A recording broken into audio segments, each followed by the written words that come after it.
they hate. And I know better than to listen to the people who are calling us slaves. I can feel the sunlight shining.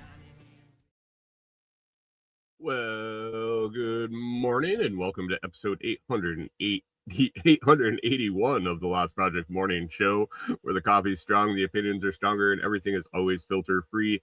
I'm Brian, your host, and it's March 30th, 2026. This morning I'm enjoying a fresh cup of FTO Blonde Espresso from foodforestfarms.com, where life's too short for shitty coffee. At Food Forest Farms, your beans are roasted by real human hands using a clean stream air roaster. More than just a customer, your family. Get 10% off with code LOTS10. That's LOTS10 for 10% off. Some fantastic coffee, and shipping is always free. While you're there, check out the C4 Club for even more awesome perks on the monthly coffee club. Today we've got another packed show. Metal siding is finally ordered, but the tank deal vanished. Flock surveillance isn't going anywhere, and why oil still runs the war machine, plus whatever else comes up. Grab your coffee, smash that like button, and let's get started. Good morning. How is everybody doing today? Hopefully you're having a good day. Pip in way early, just after midnight. Gonna try to catch this one. Dog sitting for the mutt from another hut. Muff from another hut. That's a different story there, Pip. Dog sitting. Fun. Anyway, it's Monday. Weather has been up and down here in Tennessee. We've been everywhere from, I think the other night, Friday night, it was like 36 degrees overnight and 80 the next day during the day. Highs in the 80s, highs in the 70s, and it's been pretty nice. Looks like we'll have some rain coming up here this week, but we'll see. It's spring. Good morning, Canadian Farmstead says he's driving. That's good. Hopefully on your way somewhere a lot of fun. Anyway, let's see. Got some fun stuff on the list for today. Gonna talk about some cabin updates, things didn't go. We didn't have a whole lot of progress this week. We did get the metal ordered. Talk about that just a little bit, and the next few steps, and the fact that I went to check out tanks at Lowe's again, and lo and behold, not good. So change of plans there. Also going to talk about some flock and related technologies. If you don't know what flock is and you haven't heard of it before, I've talked about it a couple times on the show before, but it's the license plate reader camera technology that they're popping up all over the place, and happened to deal with that a little bit this week. And then there's a story about it didn't have to deal with flock, but similar technology and how it can go wrong. Talk about that. And then oil and gas prices. What are you guys seeing in your areas? How are prices going there? We're up I think we're up over $1 since before we started dropping bombs on brown people over in Iran. And that doesn't help too much with that F-250 that takes 30 gallons and gets like 12 miles to the gallon. So here's to the war machine. Woo. Hoping that it makes sense in the end of why we're there. I really I don't know if it will or not. More than likely, I'm guessing it won't. But anyway, let's move on to the Bitcoin guessing game contest at 6:05. We always guess. We always look at the Bitcoin price up here on the ticker tracker over my shoulder here. If you're watching the video, if you're not, there's a little price tracker here I have that tells you if you're up, down, red, green, in the red, in the green, and gives that price.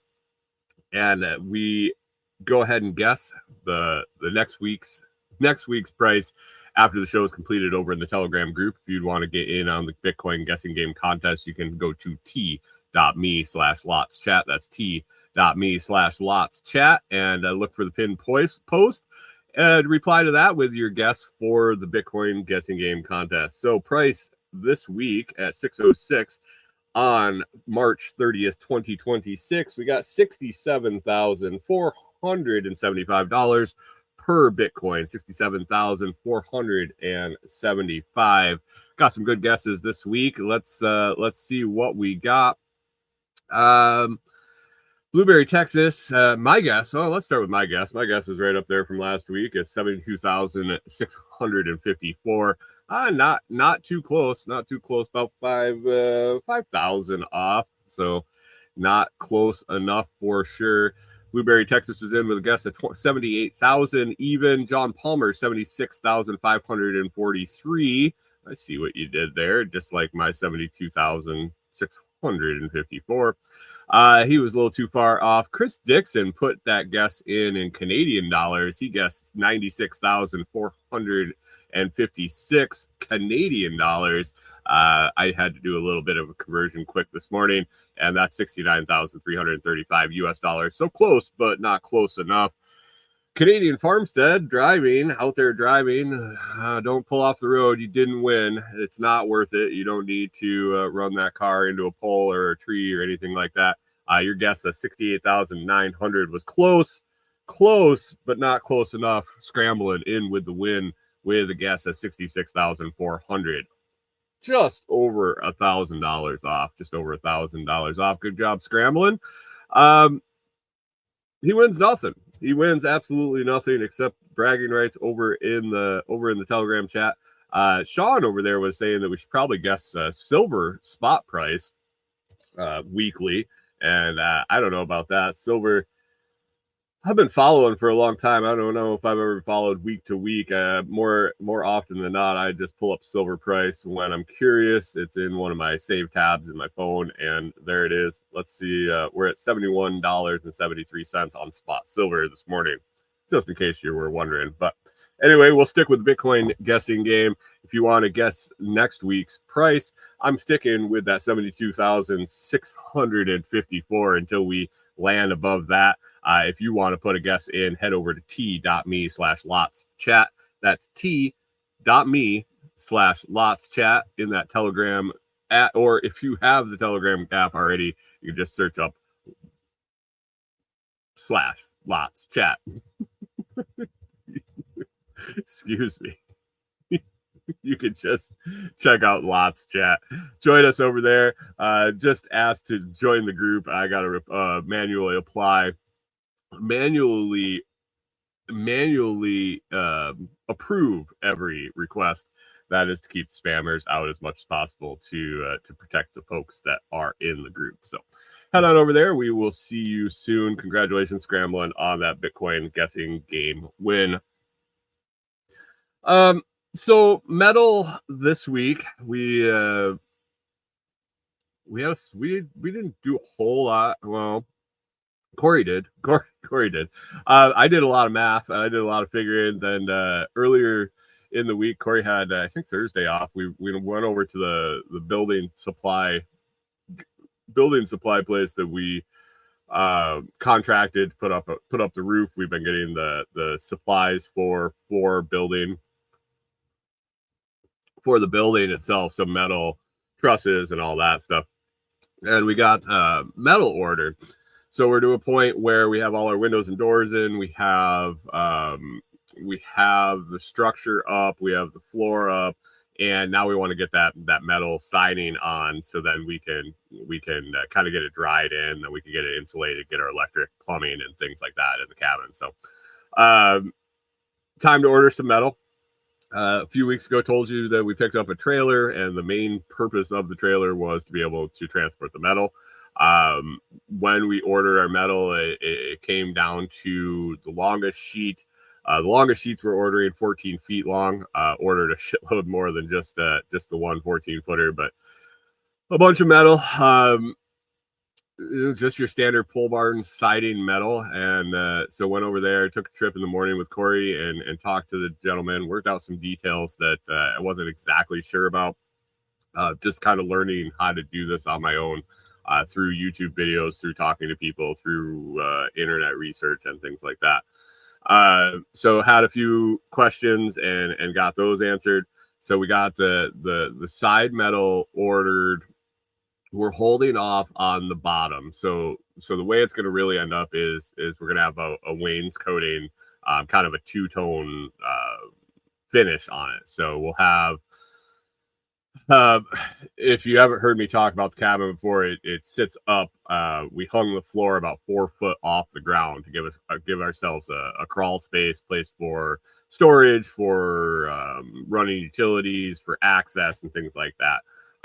Get it up off a grade and to make it work with the inside. So when we had them install the roof first, it was 20 feet off the ground. So if we had finished at grade, our ceilings would have been 19, 20 foot tall, and that wasn't happening. And so the plan initially was always to put a floor partial the way up. And so the plan is to have the color split of the two different metal types sit right where the floor is, to kind of make it look more to scale from the outside. Because when we went ahead and put the windows in relation to where the floor is, when you look at the outside, if it was all one color metal all the way around, it would look like the windows are like 7 feet up on the walls, and it just wouldn't look right. So I think that wainscoting is going to make it look better. But that being said, still want access under the cabin to still work under there. And with the trim that you use to make that transition, basically you can install that and then install the bottom sheets of metal later. So we went ahead and just ordered the top. We ordered the trim for that center color split. We ordered the trim for around the windows and doors, and then we ordered all the vertical sheets that are going to go around. Still kind of going back and forth. I have until noon this morning to get the order completed before it ships. Still thinking about ordering some of the other trims that go on after the metal's installed. Not sure really. It's going to be. We're still putting together how we're going to attack the job. It's a big job for us, not having never done it before. I think a pole-borne crew would get this skinned out in a day or way less than a day, but they know what they're doing, and they've done it before. Corey and I are doing it by ourselves. We don't have the experience. We don't necessarily have the equipment or the tools that a pro crew would have. So we're trying to figure out how to attack it and how to chunk it up into manageable pieces without doing something that's going to bite us in the ass. With rain, with weather, with stopping and starting, and we only have limited time that we can work together with Corey being off of work and stuff like that. So, cat's going nuts out there. You might have found a mouse. If you're in the Telegram group, I posted a video yesterday. Corey saw the cat hunting, and got her phone out and was recording a video of the cat playing with a mouse, basically a real mouse, not one of her toy mice. And she decided that she was just going to play with it and not actually kill it. So we ended up having to take care of the mouse itself. But regardless, back to the pole barn.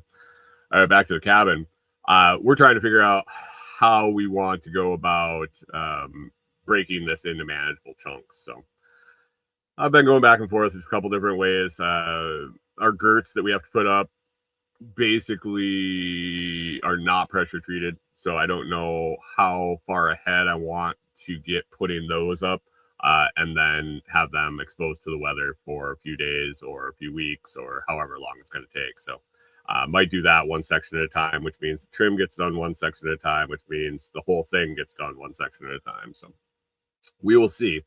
And it really depends on how fast it goes too. Like I said, neither one of us has ever done it. So it could go nice and smooth. It could take forever. Or I might be calling up some friends to come over and help and knock it out real quick. So it's definitely a learning adventure, and finding that information varies wildly. Looking up how to do things, researching how to do things through YouTube University, through the internet, through manufacturers' websites, through instructions, and just there's 100 different ways to skin a cat, and a lot of them you can't call one right or wrong. I definitely have found videos where it didn't make sense, where it was obviously not the ideal way to do something, but there are also 100 different ways to do it correctly and get it done properly and get it done that it will work fine. So piecing those together, it's almost like you have to find one person's techniques and stick with them because they all tie together.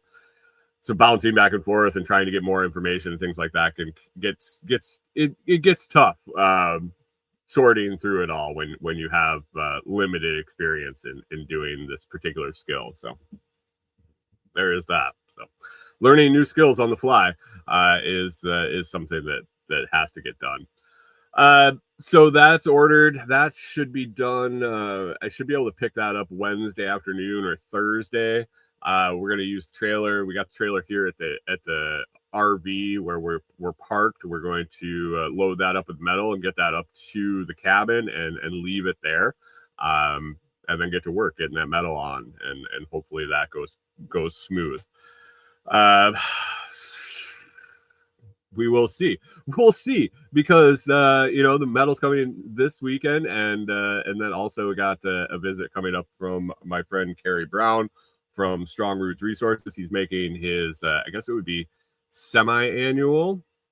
Kerry comes out a couple times a year. He's working on the Delinquents Gully project, the food forest and land management program that we're doing out there at Delinquents Gully. He makes trip out in the spring and the fall and kind of assesses, helps me, tips and tricks with me, gets a day of work. And I just like seeing Kerry. We're pretty good friends and enjoy each other's company. So Kerry's coming out Friday, Saturday. So yeah, probably not going to get a whole lot of work on the cabin done. Might get started, but definitely good to see good friends and grab some food and evaluate the progress of the food forest out at the Delinquents Gully, and also the next 6 months or so, and lay out a plan and see what we can do there to improve that property. One other cabin note: I talked last week about the stellar deal I found on some water tanks here locally at Lowe's. Yeah, they're gone. literally talked about it on the show on Monday morning. I think it was either Monday afternoon or Tuesday morning. I jumped on the site to look at something else, to look at I think it was how many were available and some other sizes, because they were quite large tanks. And I was just double checking prices again, because the price was almost unbelievable and too good to be true. I believe it was true. I'm pretty sure that it was legit. But man, they sold out, and it looks like they sold out quick, because there's no more available at that price. The listing says currently unavailable, not sure when they'll be back in stock. So I don't know if Lowe's was buying large runs of the tanks and trying to get rid of inventory, or what the deal was. But those tanks are gone. So scratch that, and now reassessing how we want to lay things out.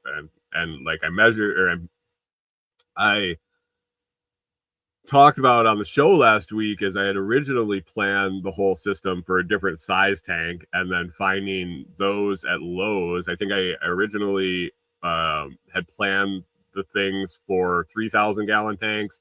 These were 2,500 gallon tanks, and now with these gone, I'm not really sure what I'm going to go forward with now. Basically what's available and what's the right price and what fits in the system. A little update on the spring I was searching for on the edge of the property. It is accessible. I don't know. Well, I shouldn't say that. I shouldn't say the spring's accessible.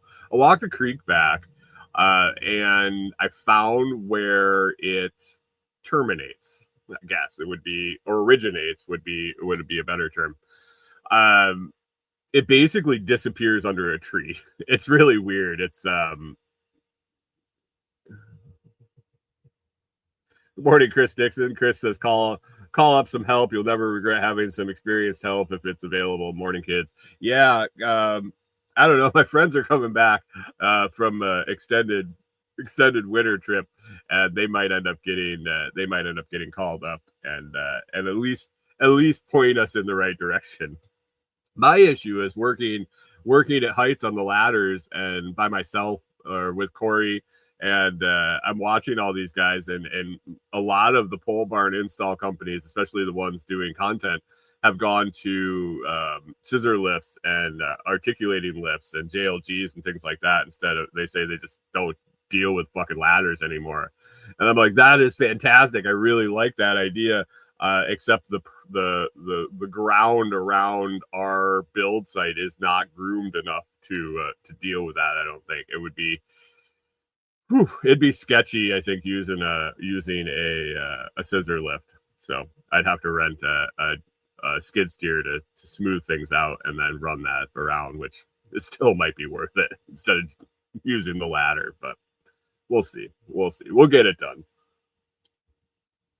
But back to the spring, it basically it disappears up under a tree on the hill. And so I went uphill from there. I didn't really see any running water. I didn't observe anything that was wet or mushy.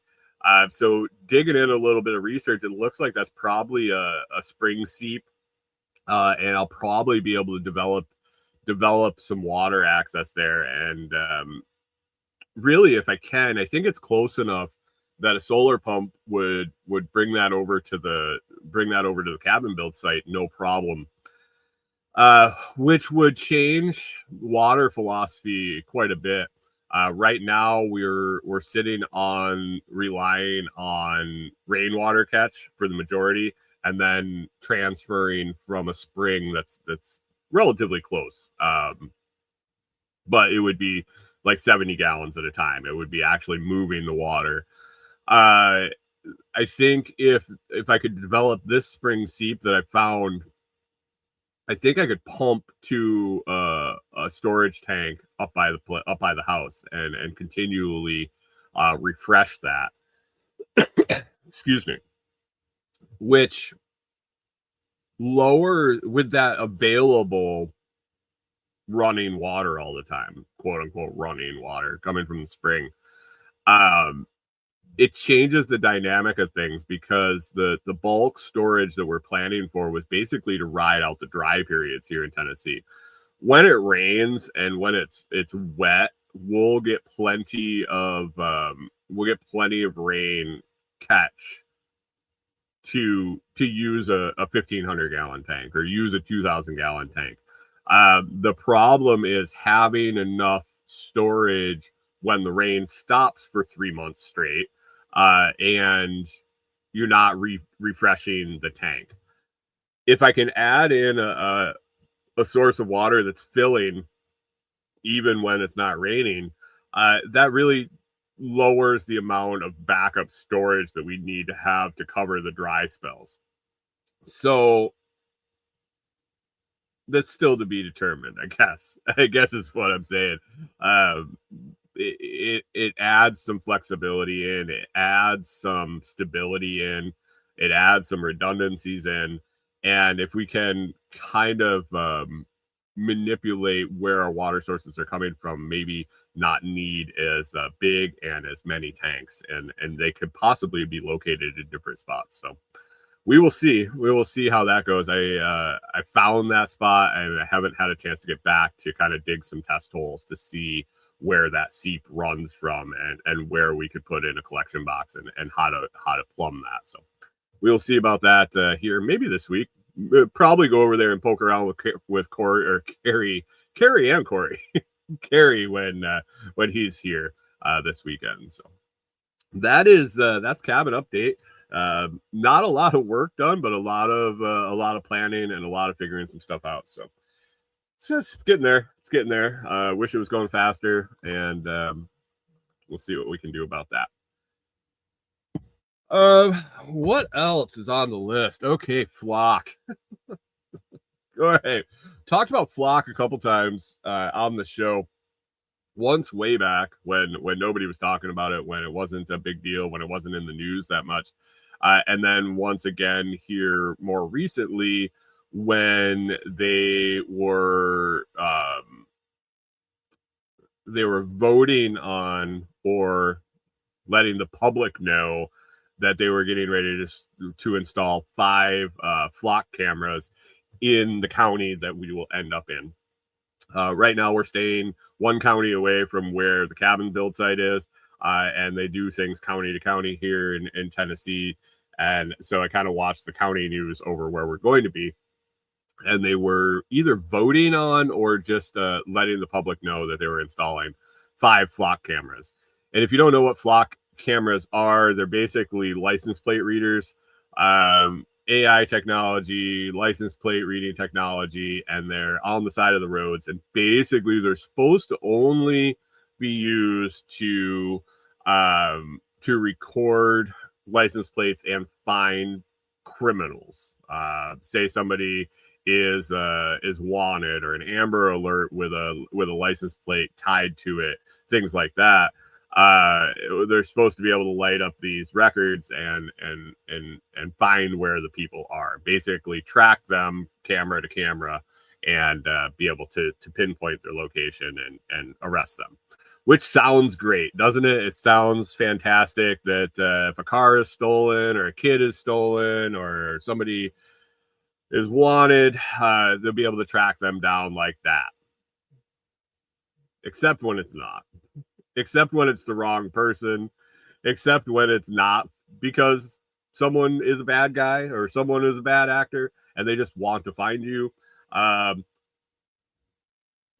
So that's what Flock is. I think it's horrible. I think it's a waste of money basically for these municipalities to do that. I think it's a violation of privacy for everybody on the road. You don't have anything to hide. You don't have anything to worry about. Yeah, okay. So why I'm talking about Flock again this week. I saw an article, more cameras going in the general area. I'm a member of a lot of the local community groups on Facebook, and I see their posts there, and one relatively close was getting some more of these Flock cameras in their town, and people were debating the good, the bad, and the ugly. And man, there's a lot of back the blue line here in Tennessee. For as freedom oriented and leave me the fuck alone as Tennessee is, there are a lot of fucking bootlickers. So it's a 50-50 toss when they throw out something like, we want more surveillance in Tennessee. And so there was a group that was supporting it. There was a group that were against it. There was a group that was against the spending, and some people were against the privacy factors. It was an interesting read in the comments for sure. But one guy posted some websites, and I went and checked them out. The websites were basically where to find these cameras, where they're basically databases and maps of where the cameras are. He had posted one called DFlock, I believe. Let me get this up. Yeah, it was called DFlock.org. That's DEFLOCK.org. DFlock.org basically gives you a map. You put your zip code in. What is going on?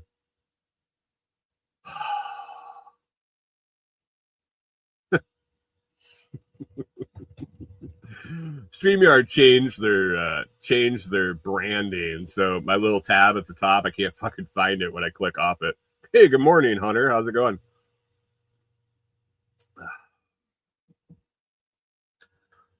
Okay, D-Flock. Hunter says D-Flock. He has 5 around his place. Basically, D-Flock, you go in, you put in your zip code, and it shows you where all the license plate reading cameras are in your area. And so I was just curious. I knew that they were putting the 5 in the county next to us. I was pretty sure that the county I live in had some. And I was just curious in the area in general where they all were. And so I pulled it up. I was looking at the map, and I found it interesting. So back when I talked about it, when they were going to add the 5 to the neighboring county, I don't know if I mentioned it on the show, but I mentioned it to Corey. I thought about it quite a bit. Is where I would put these cameras if I was king. if I was the police chief, or if I was someone placing these flock cameras, where where would I put them? And just having traveled the area and been around here quite a bit, and if you've been to this area of Tennessee, we're right on the Tennessee River, and there isn't a whole lot of crossings to the river. And basically, if you're on one side of the river, you usually need to be on the other side of the river. And if you're on the other side of the river, you basically need to be across the river.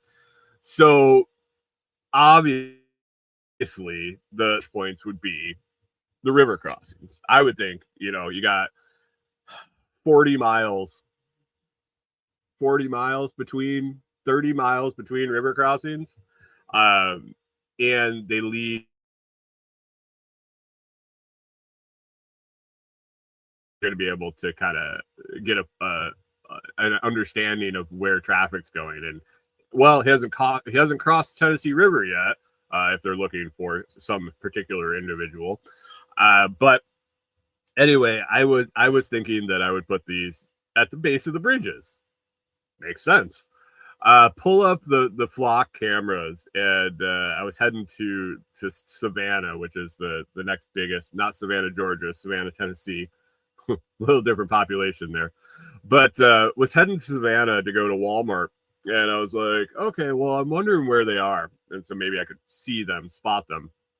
So I pulled up D-Flock, I put in my zip code, and sure enough, right there at the bottom of the bridge, there was one located. And then there were 4 others in the city of Savannah, the town. I don't know if I really even call it a city, the town of Savannah. And I was kind of searching on the map, and it was just a road map. And I don't know the road numbers very well around here. I drive them, I know where I'm going, but the roads are all kind of like in circles. And it's one of those things where you got like Highway 100 north, but it runs east to west for the majority of it. It's weird. So I just figure out where to go and not necessarily the road numbers. So I was trying to look at the map, and I was like, where are these other 4? And they were all right on top of each other. I was like, this is weird. So I kind of zoom in, I find some filters and layers for the map, and I get the layers laid out, and they're right next to the Walmart parking lot. Not necessarily. I mean, I guess it is a major road out of town and into town. And eventually, if you take that road and take a couple more turns, you'll end up at the river bridge. Like I figured that they should put one there. But it's right next to Walmart. And I was like, what is the strategy of putting this here? I guess it is one of the towns, or one of the roads coming into town. But by that fact, there should be a couple there's a couple other major roads into town. You would think they would have them there. They have 4 sitting on one pole facing 3 different directions, right by Walmart. And so I don't know, maybe it's they think that a lot of criminals go to Walmart. A lot of people that they're going to be trying to find go to Walmart. I don't know. But anyway, I found the locations of the flock cameras there. I was able to see it. It's not very impressive. It's a little black camera with a solar panel, basically in a box on a post on the side of the road. I don't think if you weren't looking for it, you would really know what it was. Um, Hunter says kind of half expected them to be in bird costumes. Flock, birds aren't real, surveillance. Yeah, I gotcha. Gotcha on the reference there. But anyway, I spotted the cameras and I just happened to be, thinking on the subject.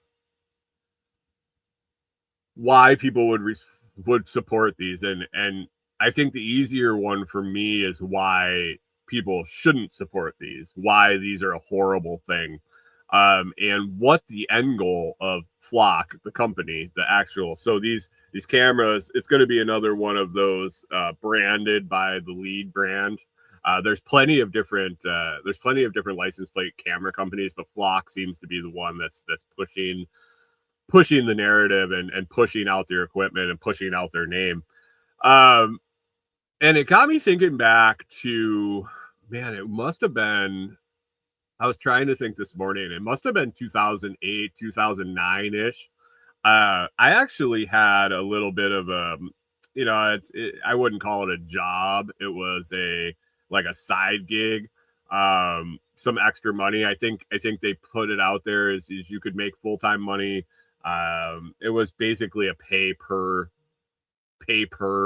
item gig, but you got paid for taking pictures of license plates and where they were. Basically, you could go to the mall and walk up and down the aisles of the parking ramp or the parking lots and snap pictures of license plates and submit them into an app, and you got paid per license plate. What they were doing was collecting a database of license plates and locations that they would sell to skip tracers, they would sell to law enforcement, they would sell to bill collectors, they would sell to whoever wanted to have a general location of a specific person. So basically, they were loading the database and then saying, here, we'll sell you this list of license plates that were located in this zip code. And then the customer, having the license plate numbers of the people they're trying to find, would just do a cross-reference on it. So this is the power of building anonymous databases of information. So basically, Flock in this model could have that camera rolling, and we're not specifically identifying anybody that we're not looking for, but logging license plate after license plate after license plate, not giving it to law enforcement, but just having a big anonymous list of numbers and locations is still valuable information to somebody. Are they doing this? I don't know. If they're not, they probably should be. It's a great business model. Is it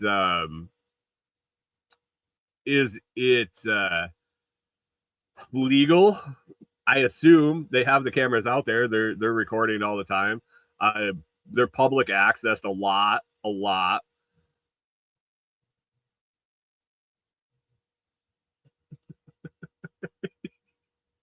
Jesus Christ.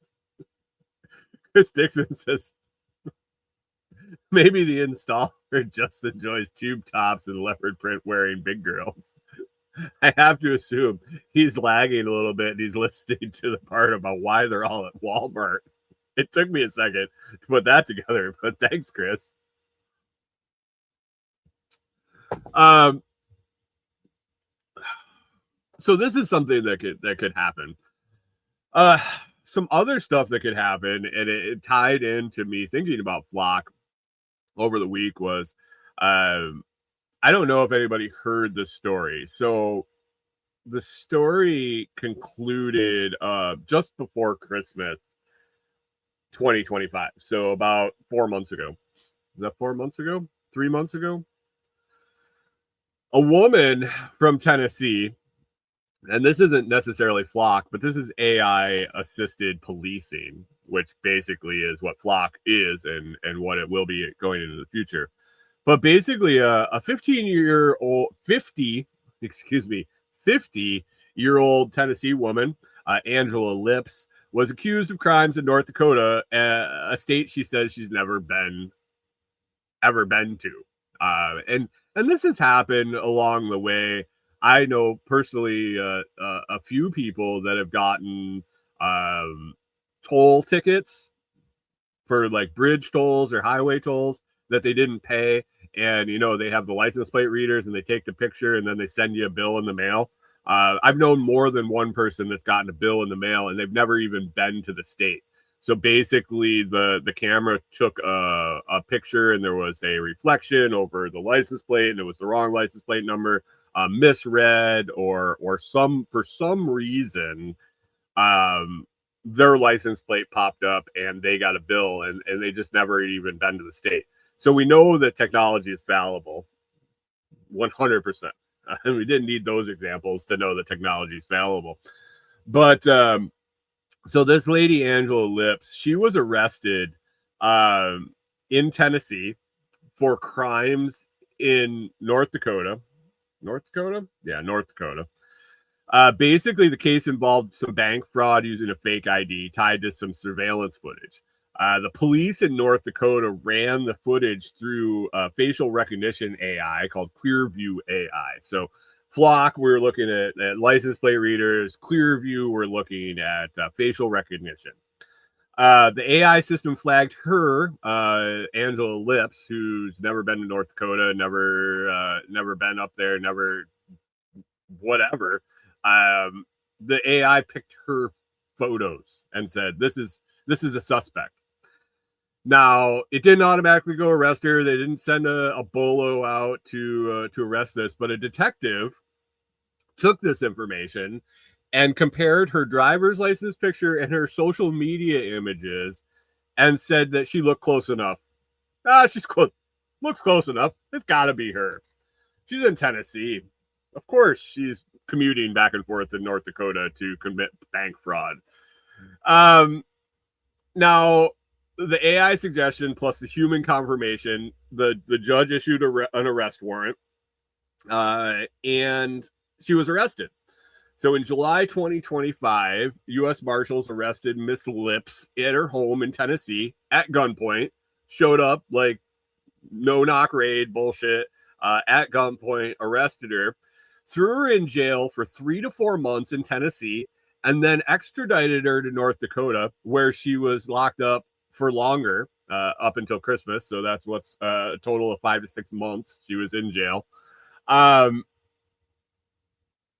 It wasn't her. It wasn't her. Basically, she hired a lawyer, finally. I don't think she was very well off financially. It wasn't like she could just drop a lawyer. She finds a lawyer. They took bank records and transaction and showed that she was in Tennessee during the crimes. And as soon as they did that, it collapsed. The whole case collapsed and they let her go. But she spent 5 to 6 months in jail because an AI facial recognition said that this woman was the same woman as in a video. And a cop went with it. Did the cop drop the ball? How close did she look to the person? Did they do any sort of other investigation before the marshals raided her house with a gun and arrested her? Or is it a shoot first and ask questions later? Arrest first and ask questions later? That sounds a lot like guilty until proven innocent. Not we'll gather enough evidence to be sure that this is actually the person that was doing this. Now, if it popped up with somebody, say that the crimes were in Fargo, North Dakota, and the AI popped up with an image that said this person did it, and they live in Fargo, and they frequent the bank that's the fraud is being happened in, and you had more video of this person in the general area, then maybe I think it would be a good tool to use. But when it spits out somebody that's living in Tennessee, you might want to fucking dig in a little bit more and maybe check the bank records, maybe check the things that would maybe exonerate this woman before you put her in jail for 6 fucking months. I don't know. That sounds like a reasonable request to me. But anyway, she lost her house. She couldn't pay for her house for 6 months. She was in jail. She lost her job. She lost she had a storage unit that she couldn't pay for. She lost that. Her reputation was smeared. She's got this on her record. She was arrested. And she said the experience permanently changed her life because AI got it fucking wrong, and a human who was supposed to be the safety net didn't catch it. So why should people be upset about Flock? Why should people be worried that they're just installing these cameras just to find Amber Alert kids and wanted criminals? Because technology fucking sucks. Because technology makes mistakes, and when humans get comfortable using it that reliantly, when humans get very comfortable reliantly, I don't know if that's a word. When humans get that comfortable using the technology and don't question it, things can go really bad really quickly for people that are not even involved. So deflock.org if you want to know where the cameras are in your location. Will it keep you from being on them? Probably not. Will it let you know where they are, so maybe avoid them? Maybe bring up these points to your neighbors or your local officials, or do you have them in your area? Are they voting on installing these cameras? You might want to get ahead of that. The cost also is enormous. The operational cost for the police department and in the end the taxpayer to run these is it's not cheap. So check it out. A lot of the places that are getting these installed, a lot of these places that are putting them in are doing them under the guise of emergencies. We need the help. We need the extra eyes on the roads. We don't have enough police officers. Blah blah blah blah blah. So anyway, another issue with Flock. What else do I have here? Move on from the spying state. On to the warring state. How's gas prices where you guys are at? We're up about $1, just over $1 a gallon. I'm pretty sure since before they started dropping bombs. I literally got gas the Thursday before. Hunter says 344 is the cheapest he found. We're up over that, where I think so I have a reference point is the gas station here in town. The gas station in town is actually higher than the gas in another town, but with the driving distance, and it just doesn't make sense. Convenience, So my reference point is right here in town. The Thursday before they started the attacks in Iran, I believe I got gas for $2.69 a gallon. And last week, I believe on Wednesday, it was $3.79. So up over $1 in the 5 weeks. I think that it's happening. I saw a couple of tweets yesterday, the day before, that markets are preparing for $200 a barrel oil. And if you don't know, if you have no idea how much a barrel of oil costs, right now we're sitting at the WTI, basically the U.S. index for barrel oil, sitting at just around $100 a barrel. The Brent crude index is between 110 and 120. I think last night it was at 114. Basically, it's up 50 to 60% in a month since the whole bullshit in Iran started. So the markets are pricing in a little bit. They're saying this war is going to continue a while. That there's a bunch of damage to infrastructure and production. So there's a little bit of going to be some supply shortages coming out of the Middle East, and then worst case possibility that this escalates even further from what it's actually right now, which I'm not really sure. Are they still just bombing people, taking out strategic infrastructure, whatever, dropping billions of dollars of fucking bombs and killing a bunch of people and destroying a bunch of shit that we'll probably end up helping to rebuild anyway. So where is it going? And where does gas prices go if crude oil doubles again, basically?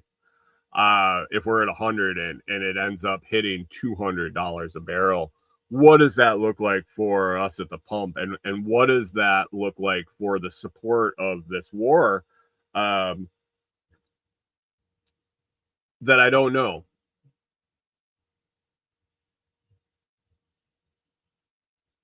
Chris Dixon says humans are inherently lazy and then you put them into government jobs. Well, there is that.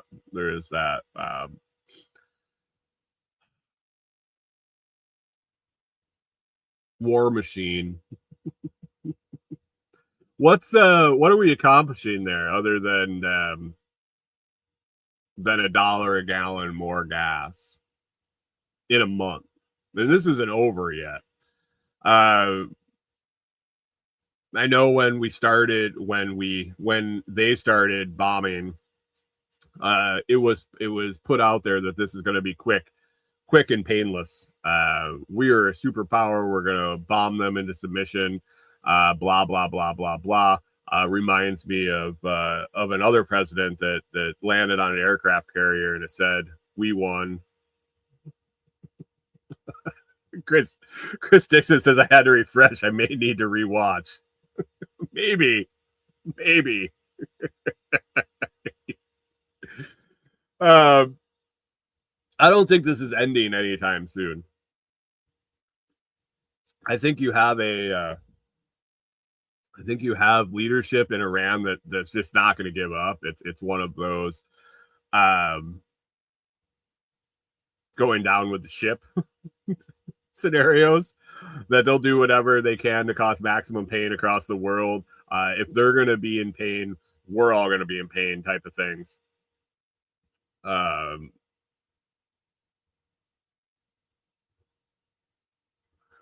Hunter says POTUS had TTL 60 days. I'm not sure what TTL is.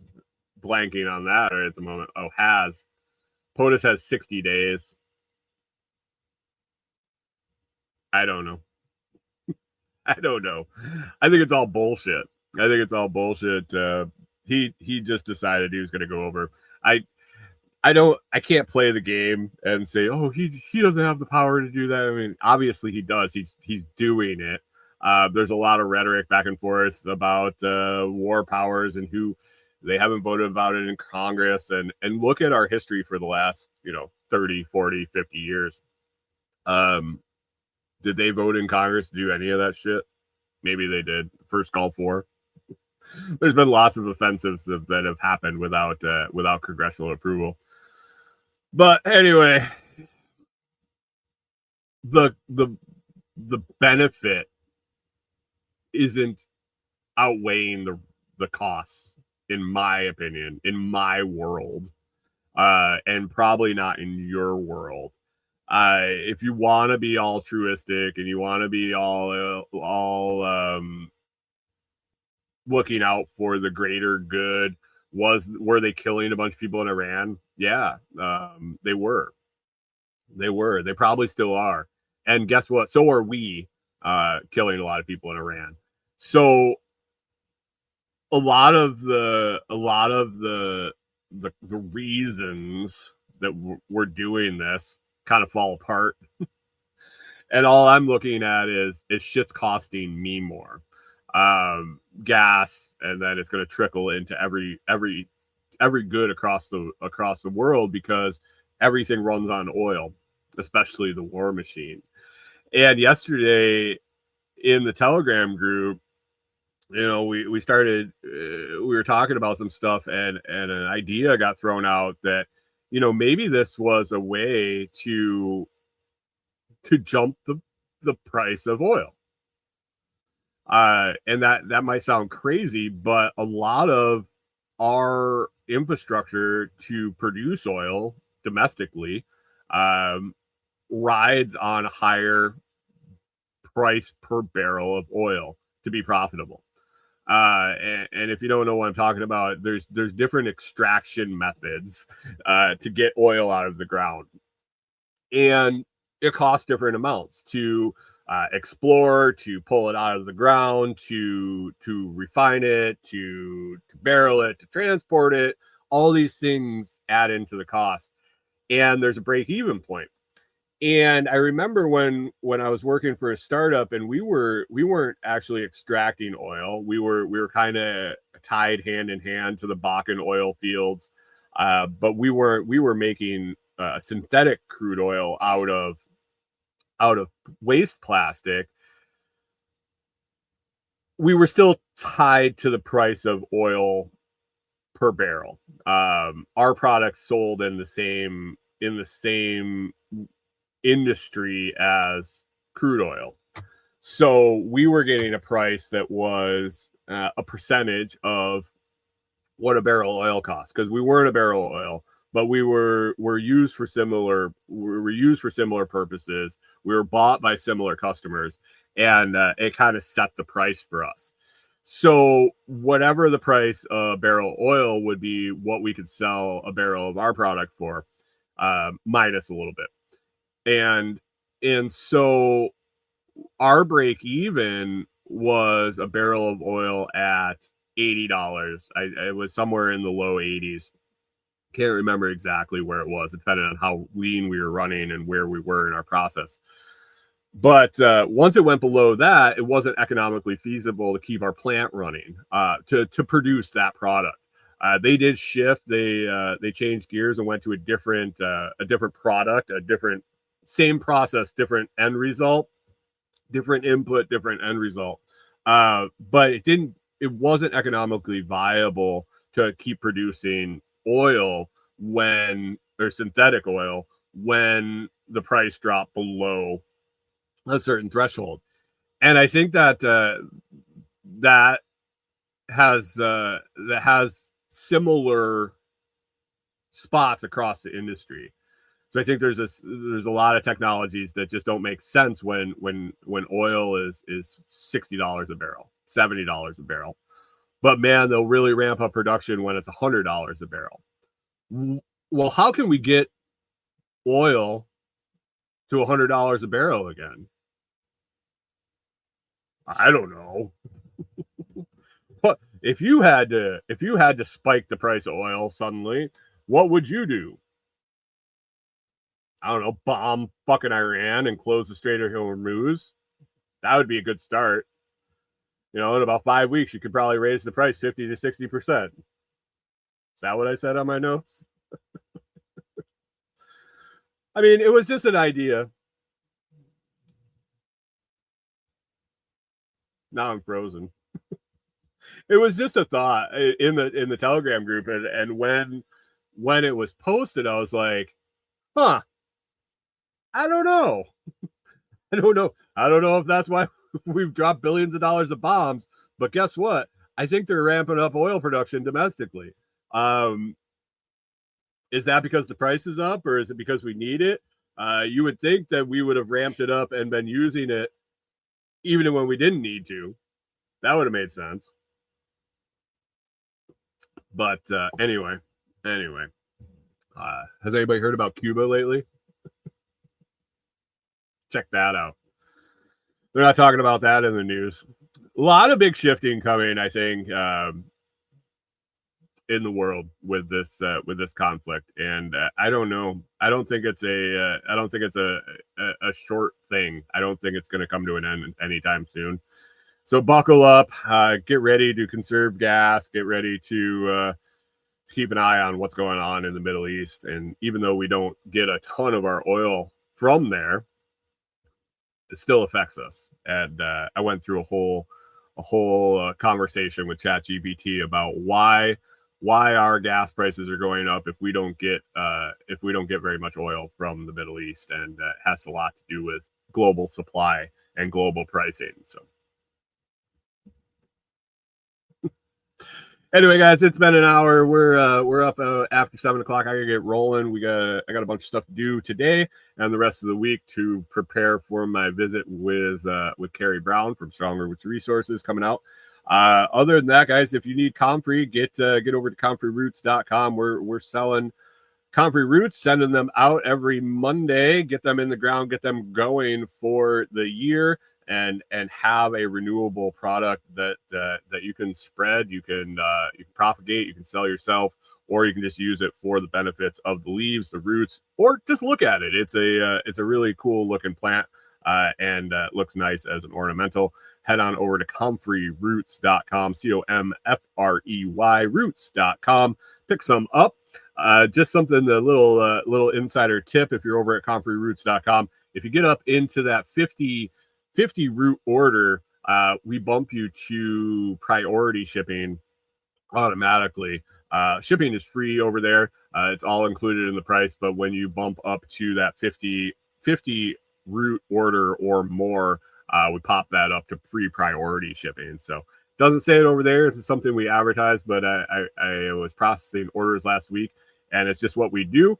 I didn't even mention it. So I thought I would throw it out there now. Other than that, you can check out the Blockstream Jade or Jade Plus. A link is in the video description and the audio description for my affiliate link. If you're looking for a good Bitcoin hardware wallet, check out the Blockstream Jade or Jade Plus. Super easy to use, but you're going to be able to grow with that even if you're a beginner. And as you grow in your Bitcoin journey, it will still be sufficient enough. So check that out if you get a chance. Beyond that, head on over to the Telegram group, t.me/LotsChat. That's t.me/LotsChat. We're going to wrap it up here, and we will catch up with you next Monday.